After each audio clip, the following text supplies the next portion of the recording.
G'day, it's Mike and I'm here today at Payam Data Recovery to explore a little bit of what they do day to day and understand how they've been so successful in serving the community as Australia's leading data recovery specialists. I sat down with technician Dimitri helping a customer with a hard drive issue who was unable to access her files. He suspected that there was a firmware problem and bad sectors on the drive.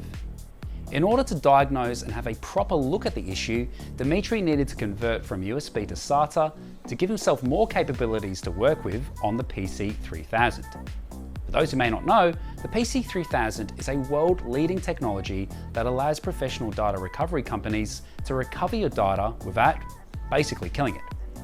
He then blocked access to the service area and then uploaded the loader into the RAM. After that, he backed up every module and then got the data and started cloning it. It was later clear that one of the heads was very weak and unstable, so Dimitri shut it down for the time being. A head replacement procedure was done.